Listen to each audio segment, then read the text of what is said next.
Dans quelques instants, nous retrouverons le père Biagio Virgiti, prêtre corse, incardiné à Madagascar, mais actuellement à la paroisse Saint-Honoré-des-Laux à Paris. Il nous propose les commentaires de la parole de ce dimanche. Bonne écoute.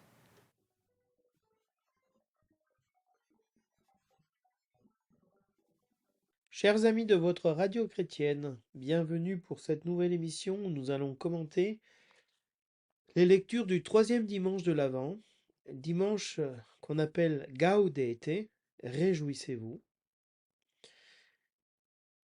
qui est le dimanche de la moitié de l'Avent, qui nous prépare donc à ce Noël. Commençons sans plus tarder par la proclamation de l'Évangile selon saint Luc. En ce temps-là, les foules qui venaient se faire baptiser par Jean lui demandaient : « Que devons-nous faire ? » Jean leur répondait : « Celui qui a 2 vêtements, qu'il partage avec celui qui n'en a pas, et celui qui a de quoi manger, qu'il fasse de même. » Des publicains, c'est-à-dire des collecteurs d'impôts, vinrent aussi pour être baptisés. Ils lui dirent : « Maître, que devons-nous faire ? » Il leur répondit : « N'exigez rien de plus que ce qui vous est fixé. » Des soldats lui demandèrent à leur tour : « Et nous, que devons-nous faire ? » Il leur répondit : « Ne faites violence à personne, n'accusez personne à tort, et contentez-vous de votre solde. » Or, le peuple était en attente, et tous se demandaient en eux-mêmes si Jean n'était pas le Christ. Jean s'adressa à leur tour à tous : « Moi, je vous baptise avec de l'eau, mais il vient celui qui est plus fort que moi. Je ne suis pas digne de dénouer la courroie de ses sandales. Lui vous baptisera dans l'Esprit Saint et le feu. Il tient à la main la pelle à vanner pour nettoyer son aire à battre le blé. Il amassera le grain dans son grenier. Quant à la paille, il la brûlera au feu qui ne s'éteint pas. » Par beaucoup d'autres exhortations encore, il annonçait au peuple la bonne nouvelle.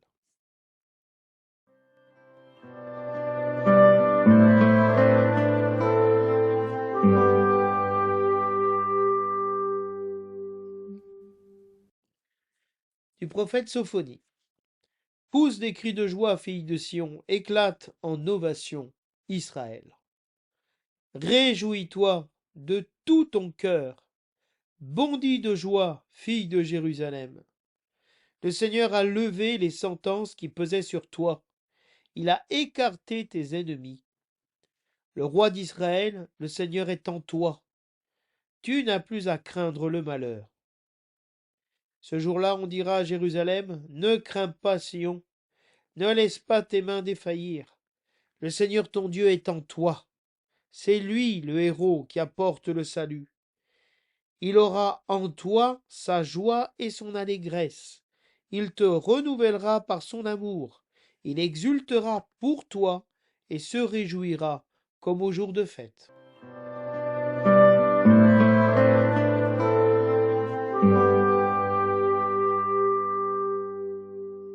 Le refrain du psaume, qui est le cantique d'Isaïe, au chapitre 12, nous dit : « Jubile, crie de joie, car il est grand au milieu de toi, le Saint d'Israël.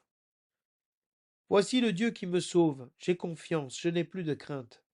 Ma force et mon chant, c'est le Seigneur, il est pour moi le salut. Exultant de joie, vous puiserez les eaux aux sources du salut. Rendez grâce au Seigneur, proclamez son nom. Annoncez parmi les peuples ses hauts faits. Redites-le, sublime est son nom. Jouez pour le Seigneur, il montre sa magnificence. Et toute la terre le sait. Jubilez, criez de joie, habitants de Sion, car il est grand au milieu de toi, le Saint d'Israël. Jubile, crie de joie, car il est grand au milieu de toi, le Saint d'Israël.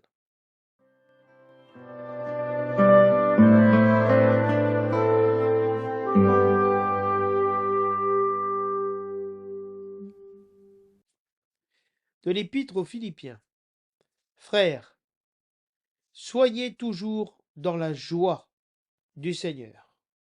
Je le redis, soyez dans la joie.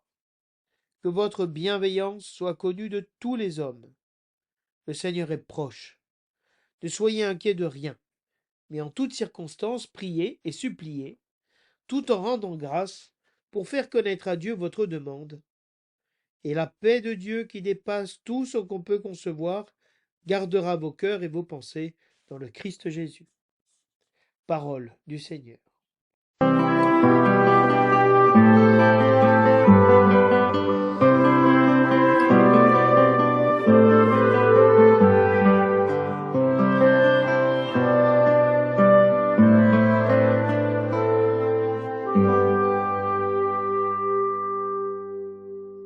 La célébration de ce dimanche est appelée Gaudete.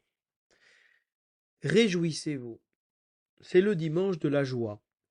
Comme à mi-carême, au milieu de l'Avent, la liturgie, l'Église vient interrompre l'austérité de la pénitence due à l'attente du retour du Seigneur ou à la conversion pour nous préparer à la Pâque. L'Église nous aide à nous préparer à la joie de Noël en interrompant cette austérité et en nous faisant nous réjouir. La pénitence n'a qu'un seul but, nous réjouir de la venue du Seigneur. Nous ne pratiquons pas la pénitence pour la pénitence. Donc l'antienne d'ouverture de la messe est tirée de l'épître aux Philippiens, au chapitre 4, versets 4 et 5, qui nous dit, en latin, « Gaudete in Domino semper, iterum dico, gaudete ». Soyez toujours dans la joie du Seigneur. Réjouissez-vous dans le Seigneur toujours, en tout temps. Je le redis, soyez dans la joie. Donc l'Église nous invite à la joie dans le Seigneur. Pas n'importe quel type de joie, une joie qui nous est donnée par le Seigneur. Et c'est un commandement, un ordre, un encouragement que nous fait saint Paul à nous réjouir de la venue du Seigneur, de la naissance du Seigneur. Et les prières qui vont être dites dans ce dimanche accentuent cette joie. L'oraison de collecte nous dit « Tu le vois, Seigneur Dieu, ton peuple attend avec foi la fête de la naissance de ton Fils. Nous t'en prions, accorde-nous de parvenir au bonheur d'un tel salut et de le célébrer solennellement avec une joie toujours nouvelle. » Donc l'Église nous invite à renouveler notre joie, à être toujours dans la joie et à célébrer solennellement avec une joie renouvelée, toujours nouvelle, la venue du Seigneur, le salut qui vient à nous. Et donc cette attente que nous avons, c'est une attente joyeuse. On peut choisir la deuxième préface de l'Avent aussi pour éclairer les lectures de ce dimanche. Lorsque la préface donc de la prière eucharistique nous dit « Il est celui que tous les prophètes avaient annoncé, Jésus-Christ, celui que la Vierge Mère attendait dans le secret de son amour, celui dont Jean-Baptiste a proclamé la venue et révélé la présence. C'est lui qui nous donne la joie d'entrer déjà dans le mystère de Noël, pour qu'il nous trouve quand il viendra, vigilants dans la prière et remplis d'allégresse. » Il y a une insistance ici sur la joie qui nous vient d'entrer dans le mystère de l'incarnation et du salut dans Noël. Et pour que cette venue du Seigneur que nous annonce Jean-Baptiste nous trouve vigilants dans la prière, en train de veiller, et plein de joie d'aller à la rencontre de celui qui vient. Et c'est en ce sens que, si vous voulez, ce dimanche, au lieu de partir de l'Évangile comme clé d'interprétation, dans le temps de l'Avent, l'Église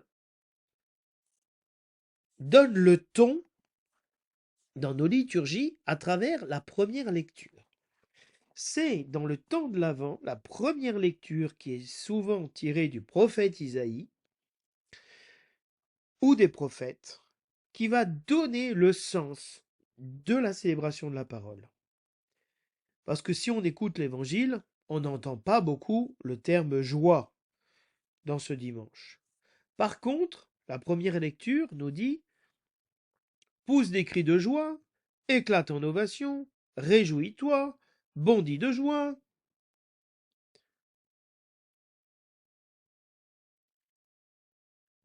Il y aura en toi sa joie et son allégresse. Il exultera pour toi, il se réjouira, comme au jour de fête. Donc la première lecture, elle est pleine de cette joie. Et le cantique d'Isaïe va dire jubilez, criez de joie, car il est là au milieu de toi, le Seigneur. L'épître aux Philippiens veut dire soyez toujours dans la joie. Gaudete in Domino semper, iterum dico. Gaudete. Soyez dans la joie. Que votre bienveillance soit connue de tous. Soyez dans la joie. Donc, ces deux lectures et le psaume nous invitent à la joie profonde.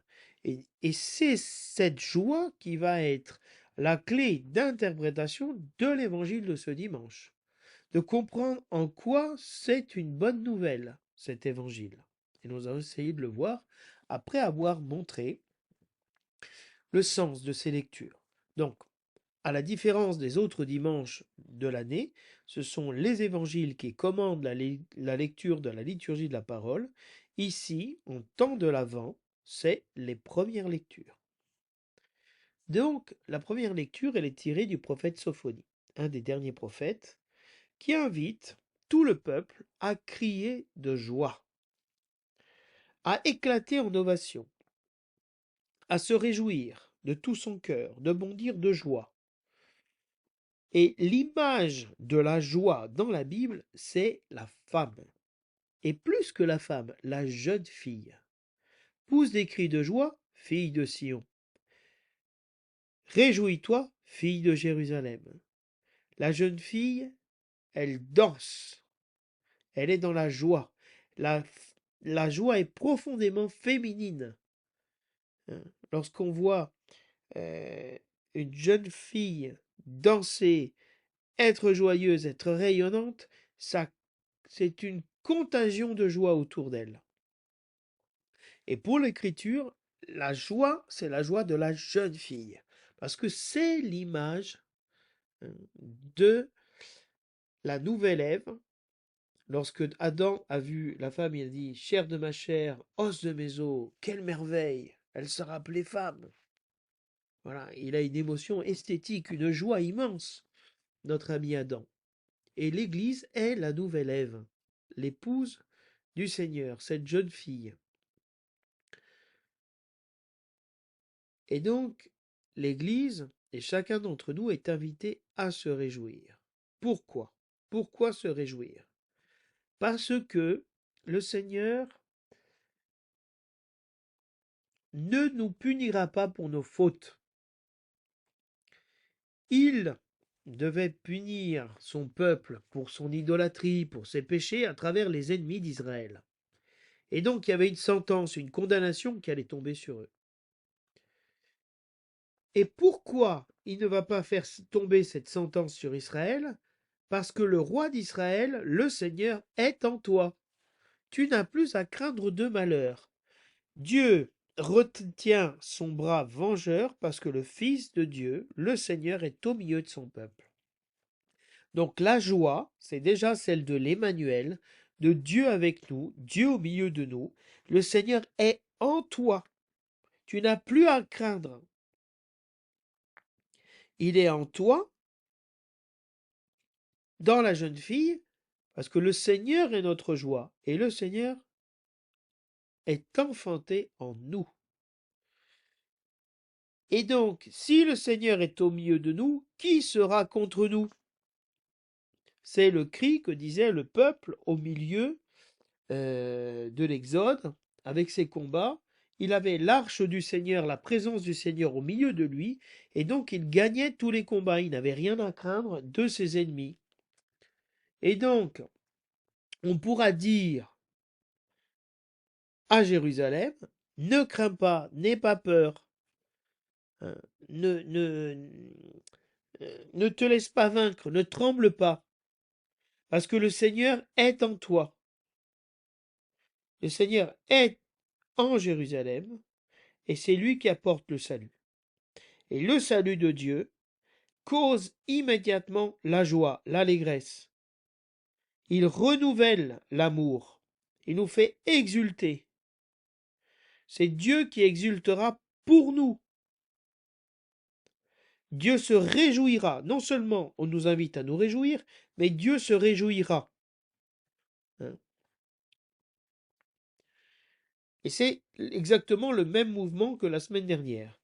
Nous sommes appelés à nous réjouir, à préparer le chemin pour le Seigneur, et c'est le Seigneur qui prépare le chemin pour nous. C'est lui qui se réjouit. Donc c'est vraiment une rencontre, cette dynamique de l'Avent, d'un peuple du Seigneur qui vient et du peuple qui va à sa rencontre. Et donc le salut, le pardon des péchés, Dieu nous sauve de l'esclavage, de nos peurs, de nos angoisses, de la peur de mourir, de la peur de vieillir, de la peur d'être seul. Et sa joie est en nous. Donc nous pouvons être seuls, âgés, malades, sans personne qui nous visite, mais dans une joie profonde, parce que le Seigneur est en nous. La bonne nouvelle, c'est que le royaume de Dieu est en vous, au milieu de vous. Et donc nous n'avons pas à chercher à l'extérieur de nous la présence de Dieu parce qu'il est en nous. Alors on peut répondre avec le cantique d'Isaïe, qui sert de psaume. De temps en temps, la liturgie utilise des cantiques tirés de l'Ancien Testament pour répondre à la parole. Parce qu'ils sont construits avec la même poésie que les psaumes. Et donc, le refrain dira « Jubile, crie de joie, parce qu'il est grand au milieu de toi, le Saint d'Israël. » Donc, pourquoi nous sommes appelés à être dans la joie? Parce que le Seigneur est au milieu de nous. Celui qui est plus grand que nous est au milieu de nous.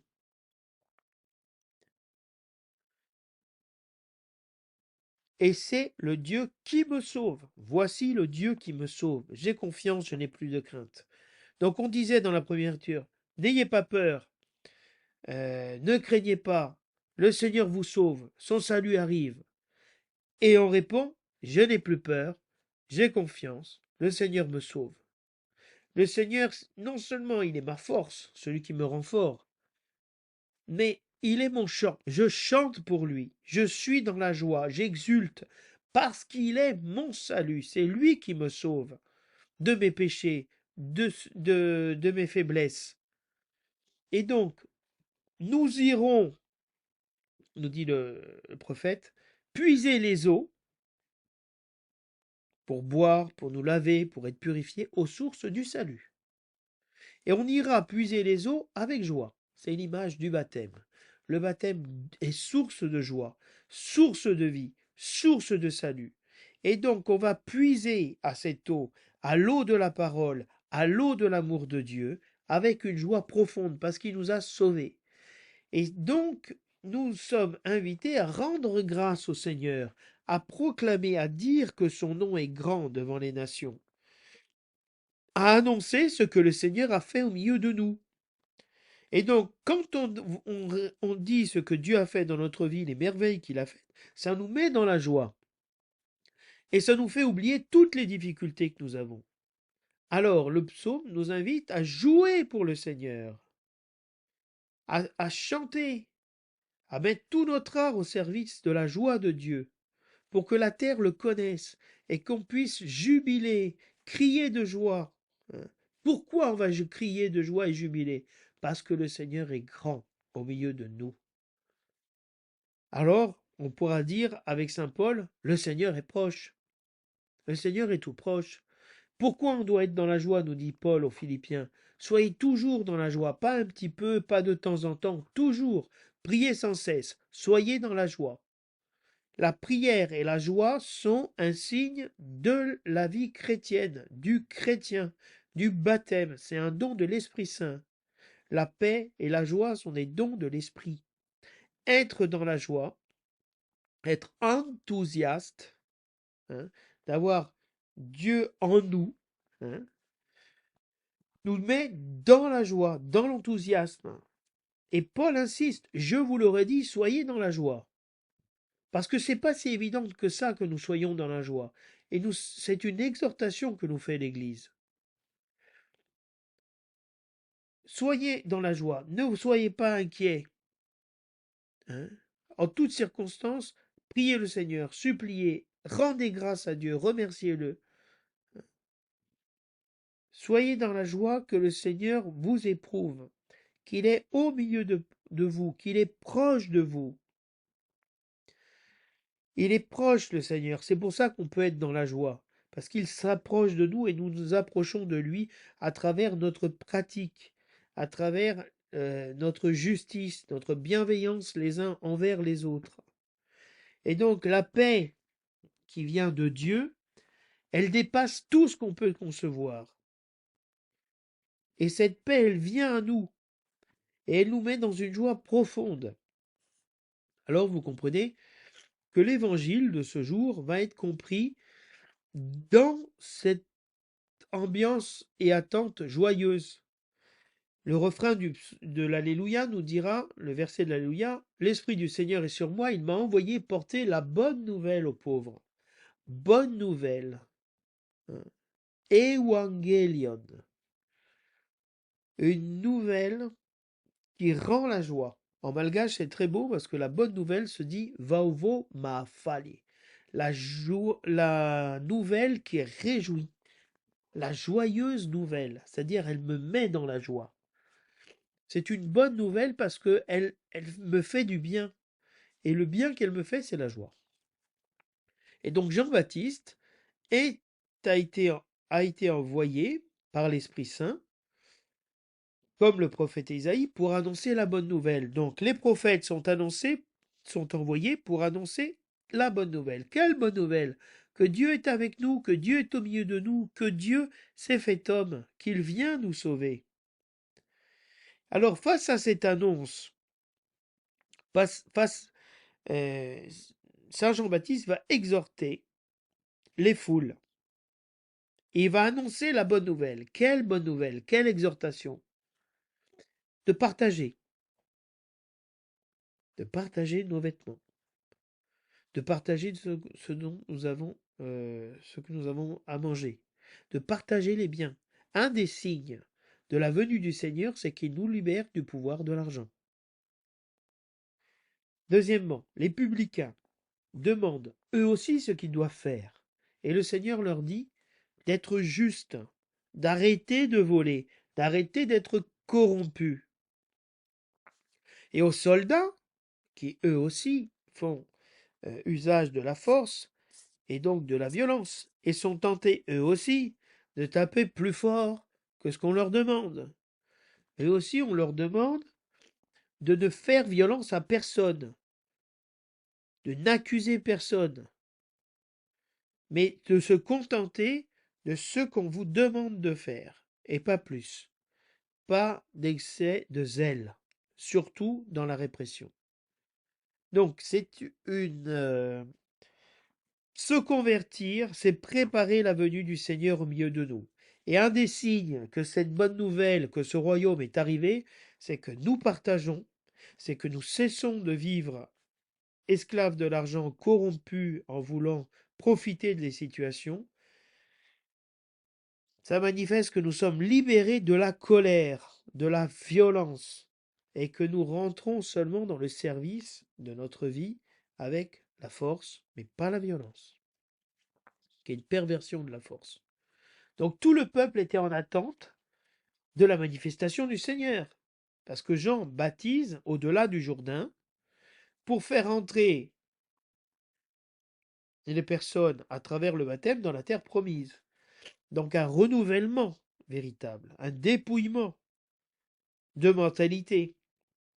Et la bonne nouvelle, c'est ça, que c'est possible de changer de mentalité. Et c'est possible de voir le Seigneur venir à nous. Jean nous dit, moi, je vous baptise avec de l'eau, donc c'est pas moi qu'il faut attendre. Il faut en attendre un autre. Celui qui va vous baptiser dans l'Esprit Saint et le feu. Qu'est-ce que ça veut dire? Ça veut dire que Jean baptise pour la conversion. Et le baptême de Jésus, c'est un baptême dans l'Esprit Saint. Et dans le feu. Donc, dans une eau qui nous lave et dans un feu qui nous purifie. Et c'est pour ça qu'il faut comprendre ce passage où il y a des choses qui nous semblent un peu difficiles, violentes, hein. Il tient en main la pelle à vanner pour nettoyer son air et battre le blé. Il amassera le grain dans son grenier. Quant à la paille, il la brûlera au feu qui ne s'éteint pas. Donc on se dit, bon, c'est le châtiment, c'est le jugement. Non, c'est la purification. Dieu vient faire le ménage, va mettre de l'ordre dans notre vie. C'est lui qui va mettre de l'ordre dans notre vie à travers l'Esprit Saint qu'il va nous donner. Donc oui, il tient cette pelle qui permet de vanner, c'est-à-dire de prendre le grain euh, et de pouvoir le jeter en l'air et que le vent emporte la balle, la paille, et que seul le grain reste. C'est-à-dire que le Seigneur va enlever en nous tout ce qui est extérieur et garder l'essentiel pour regrouper dans son grenier le grain que nous sommes. Nous sommes le froment de Dieu pour être brisé, pour devenir le pain de Dieu. Et donc, il va nettoyer son air, hein. L'air où on frappe le blé sur des pierres ou sur des morceaux de bois pour faire éclater les grains qui vont sortir des gerbes. Et donc, avec la pelle à vanner, on va prendre tout ça, le jeter en l'air, et le vent va emporter, hein, euh, la paille, tout ce qui vole, et va retomber par terre le bon blé. Et donc, cette paille, une fois qu'elle sera mise à part, on va la brûler dans le feu, qui ne s'éteint pas. C'est-à-dire que cette paille, ces péchés, cette corruption, cette violence, cette injustice que nous avons fait, Dieu va la pardonner et la brûler définitivement, de manière à ce que nous soyons purifiés. Le baptême vient nous purifier, nous laver, nous brûler.